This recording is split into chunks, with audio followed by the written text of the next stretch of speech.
St. Louis sports fans, go deeper with STL Sports Central Insiders. Get exclusive access to Bernie, Randy, Claves, Jamal Mayers, and more, plus your chance to watch a Blues game in the alumni box with Jamal himself. Monthly giveaways, Bernie's columns all week, and support for local sports media. Join now at stlsportscentral.com. Hello, everyone. Welcome to Howard's edition of Huddle Up with Howard. I'm Mike Claiborne, and here we are right before Thanksgiving, Howard, and a lot of football going on and off the field. So let's start with off the field. Missouri is having a big powwow today, and it looks like Eli Drinkwitz will get another contract to extend him. I know there are a lot of schools that are looking for coaches, and apparently Eli's on somebody's radar to the point where Missouri thinks enough of him that they want to make sure he sticks around for a while. Yeah, you're exactly right. And I think for Missouri, its rationale is, Drink has accomplished some really nice things as the head coach. Had a chance here in the 2025 season to eclipse 10 wins. That didn't happen.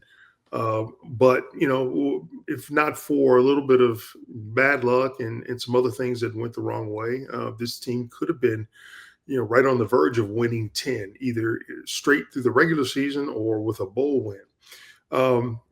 That said, I think just the issue was creating stability for your program.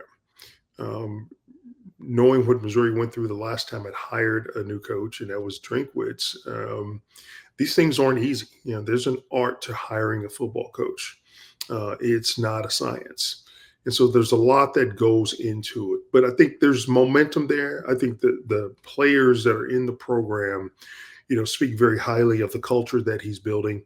And it's not perfect, of course not. But there are things that areas that I think that were exposed in 2025, areas that he knows that he needs to improve as a head coach.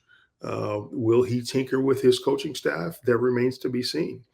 But I still think that Drink has done a fantastic job at Missouri.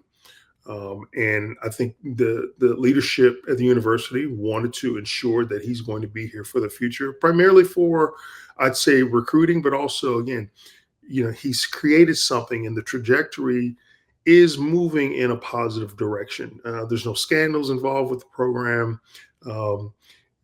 Guys graduate from his football program. So there are a lot of positives, far more positives than any negatives here. And, I think those things account for something good.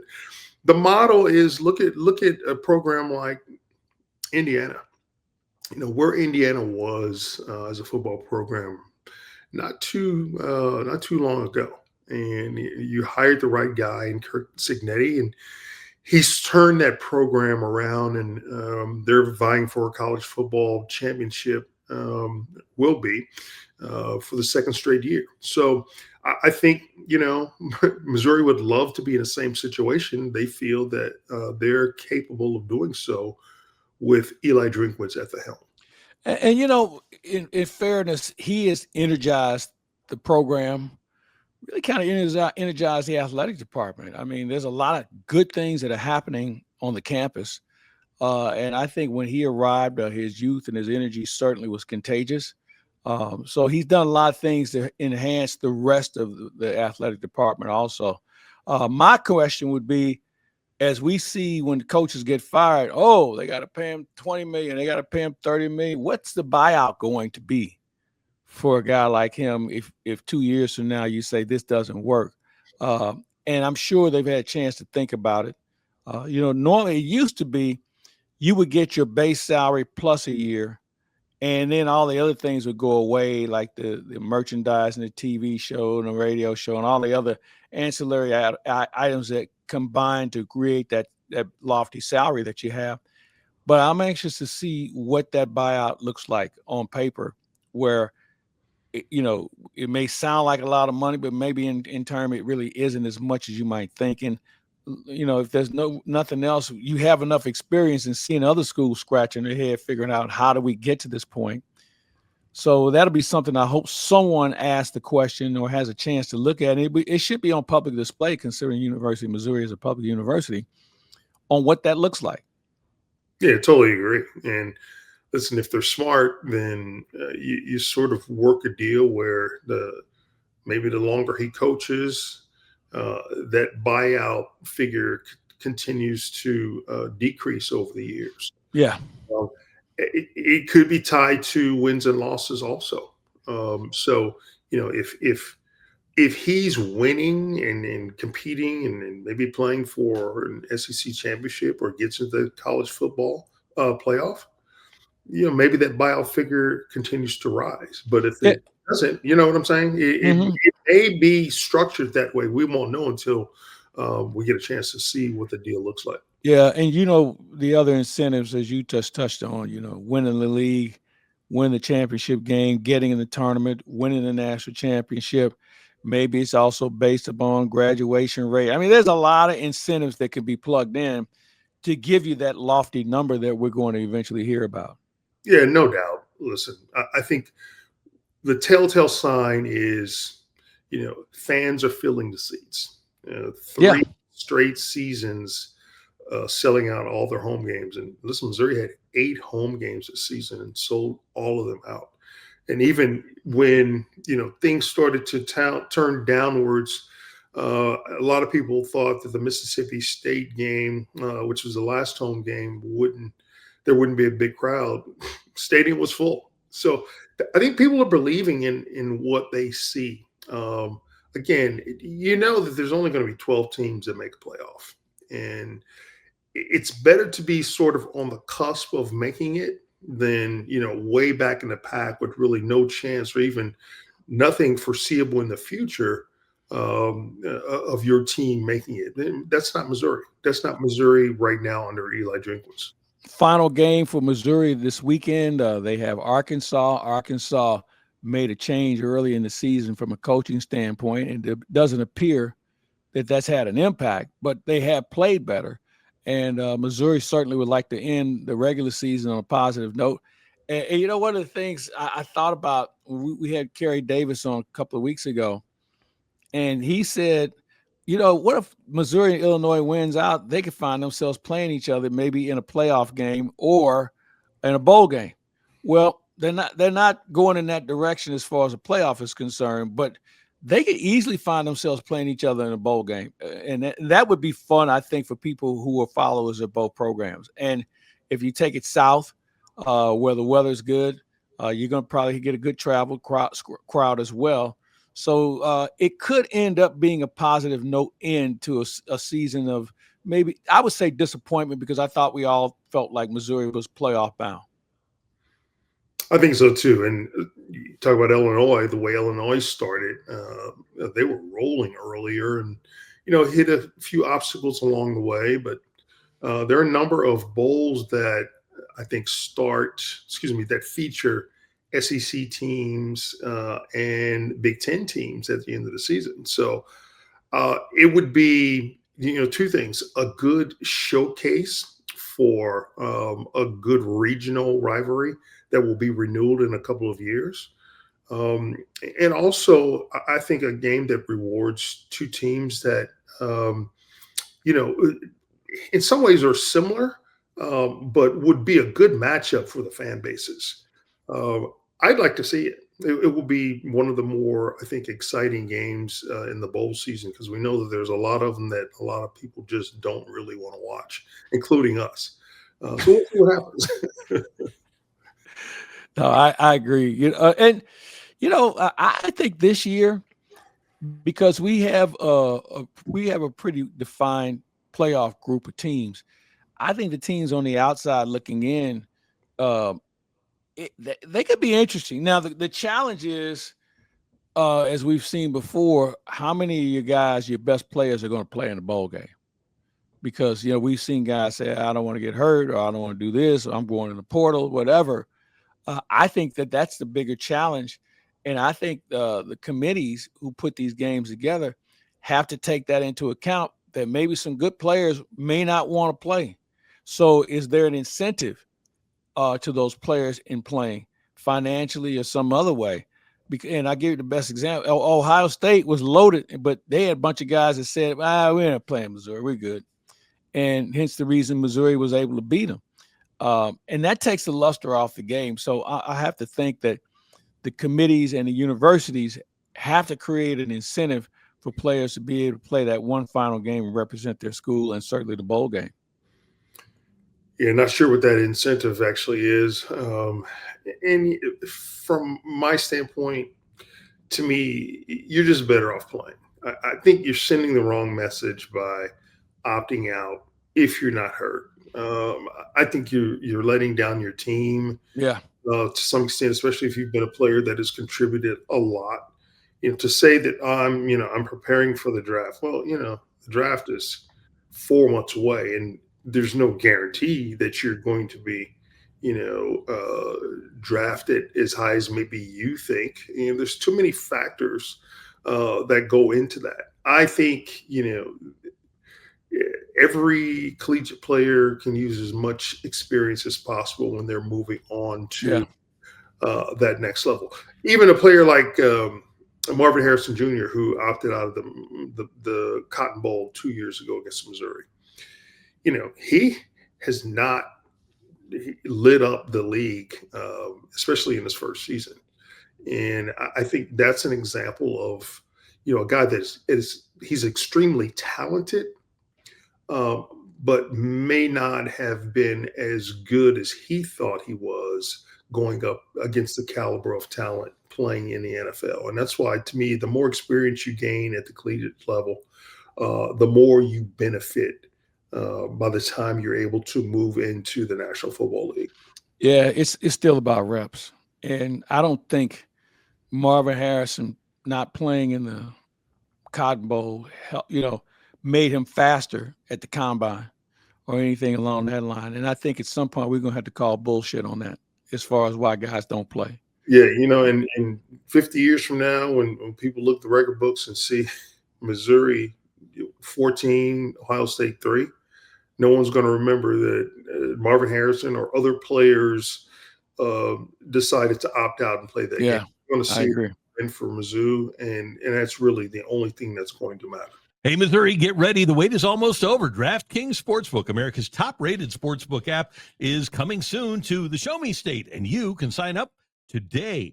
New Missouri customers get $300 in bonus bets when DraftKings launches on December 1st.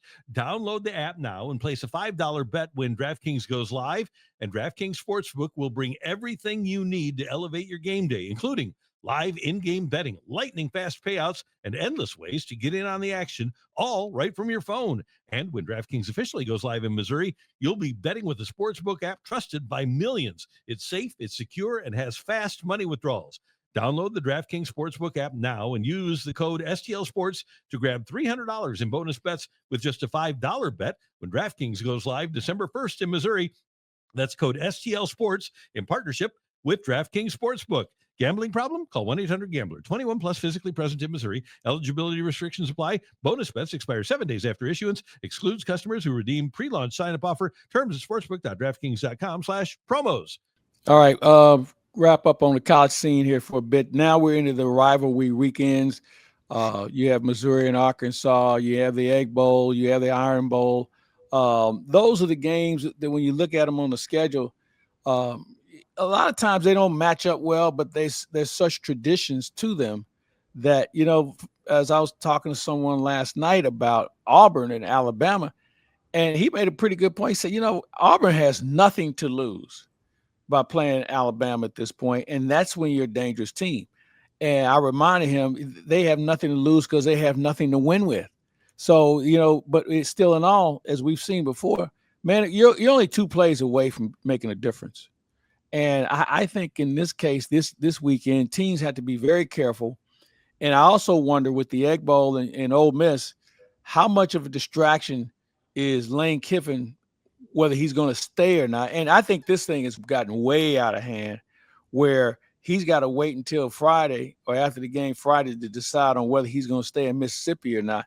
I just think it's really too much hype for too little of a coach. And I know Lane Kiffin was considered the next really great coach.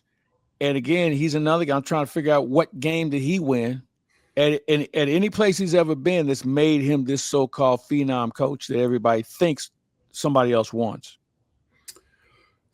Kiffin, I think in some ways is maybe living off the pedigree of his dad, Monty Kiffin, the late Monty Kiffin, who was an outstanding defensive coach. And listen, Lane has, I think, his body of work.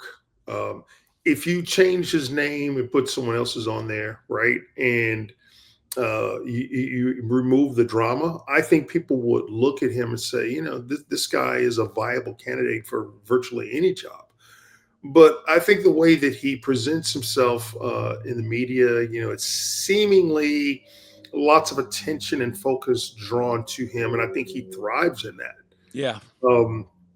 But you know, numbers wise, I mean, he has done.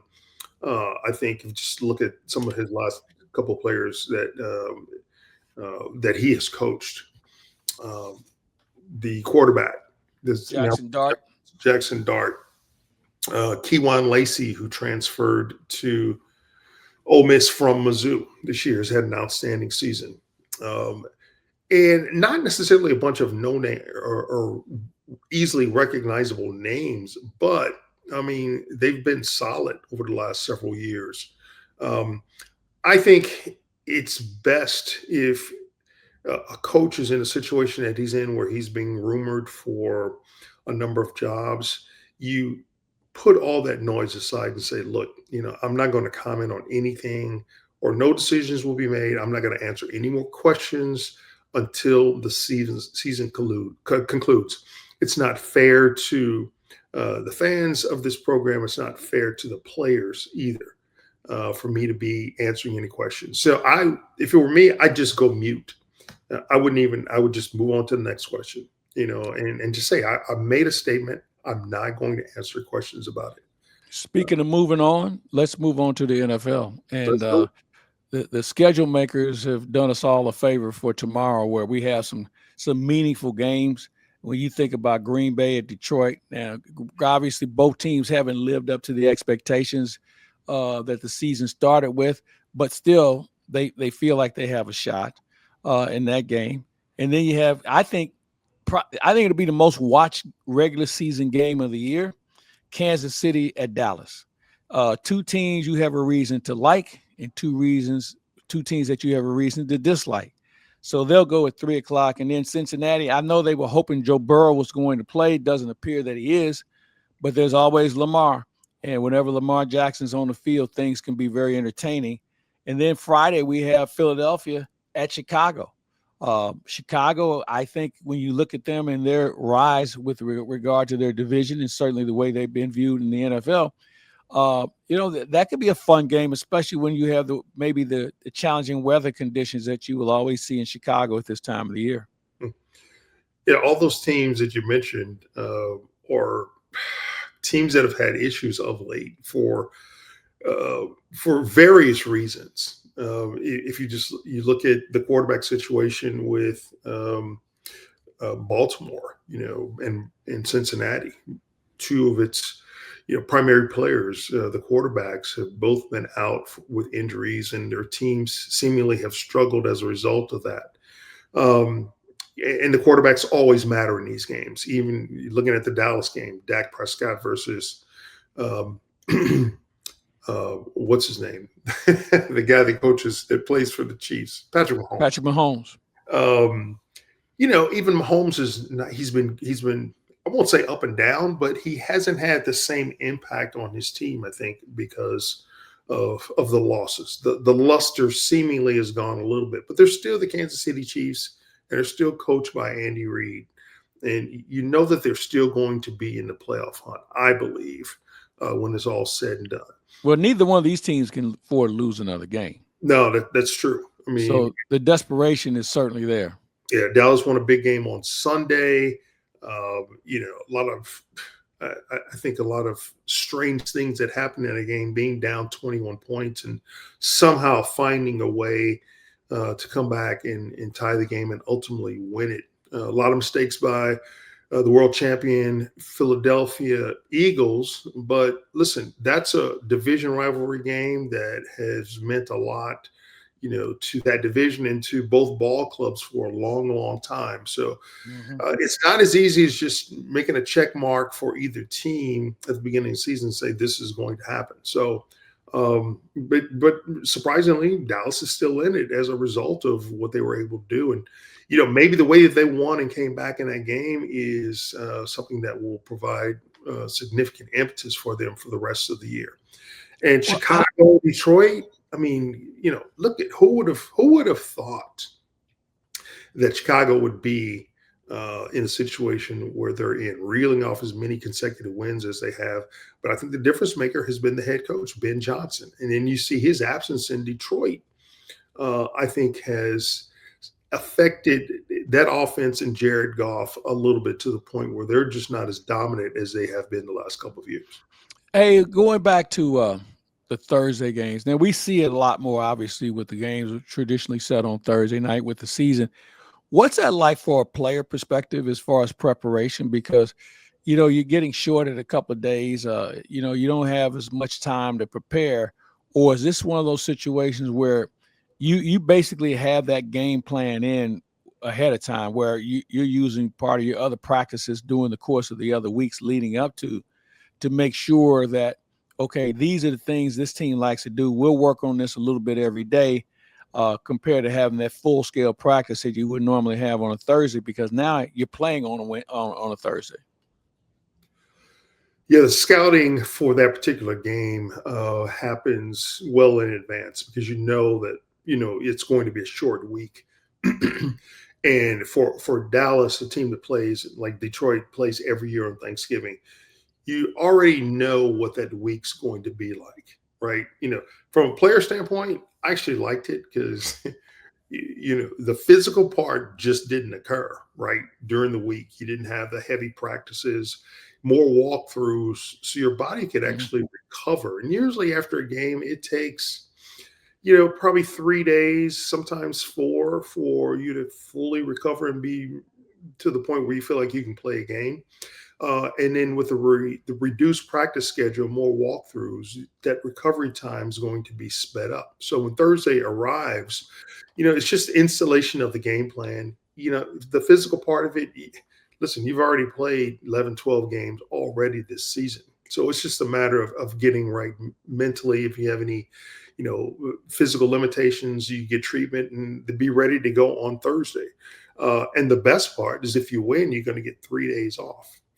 Sort of a mini bye week. And, in Dallas, we won more times than not on Thanksgiving. So we always look forward to getting through the game, winning the game, and then enjoying time off for a few days before we attack the rest of the season. All right, final item I want to run by you. The Pro Football Hall of Fame announced their senior class finalists this week. And it includes Kenny Anderson, Roger Craig, Henry Ellard, L.C. Greenwood, Joe Jacoby, Eddie Metter, Stanley Morgan, Steve Tasker, and Otis Taylor. Man, that's a very impressive list of guys who you would expect to have already been in the Hall of Fame. And I believe they take one, maybe two. I have to start with Roger Craig, first 1,000 guy on a very good San Francisco team, multiple Super Bowl winners. I think he would be my first pick if I had to. If there was one guy that I'd have to have, I would start with him. But, man, I look at the other guys. Henry Ellard might have been one of the best route runners for those who watch the game like that you're going to see. L.C. Greenwood was one of the best defensive players on one of the best defensive teams that the game has ever seen. Joe Jacoby was part of the Hogs, one of the best offensive lines we've ever had a chance to watch. Stanley Morgan, very good player on a New England team that wasn't very good. Steve Tasker was the best special teams guy we've seen, or he kind of enhanced that position. And Otis Taylor, man, was a beast. I mean, I don't know what more you can say about him. And I always thought he was in the Hall of Fame. And Kenny Anderson was maybe one of the most accurate passers we've ever seen. He was just on some bad teams. So there's no wrong answer, but if you had to pick one right person, I'm going to go with Roger Craig. I'd say Roger Craig and maybe Otis Taylor for the impact that he had on the league. with Kansas City in some years that they were good, but then also some years where they weren't that good. What they meant to their team and winning, I think, is the biggest thing. It would be great to have all those guys because I think they're all deserving. And there's how many players in the Hall of Fame right now? Just over 300-ish. Yeah, somewhere in that vicinity. And you think about in the history of the league, how many good players have come and gone. Maybe I think that they should look at maybe expanding how they select players and maybe taking more players per year than they do. Just looking at the way that they select guys, because trust me, there are more people out there. You mentioned you thought a guy like Otis Taylor was already in the Hall of Fame. Maybe the discretion is just a little too harsh for the contributions that a lot of these players provide throughout the course of their years. And, the voting, the people that vote, I don't know that they really can have an appreciation for what it takes to be a good, consistent, productive player year in and year out. And, here's the other thing about that. The voters change. You have to wonder if some of these guys ever saw any of these players play. And I don't know what their vetting process is. Do they talk to players who played against them and played with some of these players? But I think it's flawed because that's one of the reasons. And let's face it, none of these guys' statistics have improved since they retired. So what makes them special now compared to when they should have been considered the first time around? And thirdly, I agree with you. Maybe there should be more room for guys in this era if this is what you're going to recognize, because they're not getting any younger, okay? And I always hate to see a guy who goes in who's no longer with us and his family has to speak on his behalf when common sense would have told you that maybe that guy should have been in well before the day he was announced. Yeah, totally agree. And that's the saddest part of it, that the player, the one that would certainly, I think, benefit and appreciate it the most isn't alive to reap those benefits. At least the family, whatever's left of the family, can have a level of appreciation for it, but also for the fans that rooted for and supported that particular player. They don't get a chance to see, to me, the ultimate crown being placed on the heads of those players because it's just been so long. So I think it's like many other things, something that needs to be examined and probably the process needs to be revamped to honor, I think, more players than they are currently doing so. All right. Anything you have? Any other business you want to have before we get to the holiday weekend? Not really. I mean, just looking at Missouri and Arkansas, Arkansas is a team that, you say they don't have much to play for, but really they do. For the players that are going to remain on their roster, they're essentially auditioning for a spot on the roster next year for whoever the new coach is, right? And you certainly want to finish the season strong. I mean, Arkansas is a school that's got so many resources, and so you figure they should be better. And I know Mark May called out the AD Hunter Yurachek for a statement Yurachek made about not being able to compete with some other programs. And May made a point that, listen, Arkansas, you've got more billionaires per capita in the state of Arkansas than does Alabama or Mississippi. And those are teams that are going to be in the college football playoff. So it's a matter of, leadership and, figuring out a way to talk to your corporate donors and in a way that you can garner more support for what we know needs to exist in college football, or what does exist already, and that's paying your student athletes. So, they've been hit and miss. They've always had good players, but for whatever reason, just couldn't get it done on a consistent basis. But Missouri's going to have a tough task playing against a couple of really, really good quarterbacks and a team that can score. They've just been inconsistent. So something to prove for really both teams. And I think, outside of the weather, this could be a pretty good matchup as a rivalry game to finish out the SEC schedule. Well, let's hope we have a good one, and let's hope Missouri has just one more point in Arkansas, as far as I'm concerned, and then we'll get stuff for the bowl games. Indeed, man. Hey, happy Thanksgiving to you, brother. Happy same thing. Listen, I can't even get it out. Happy Thanksgiving to you and yours as well. We'll talk next week to all of our listeners. We invite you all to have a great time with your family and friends. For Howard Richards, I'm Mike Claiborne. This has been another installment of what we call In the Huddle Up with Howard Richards.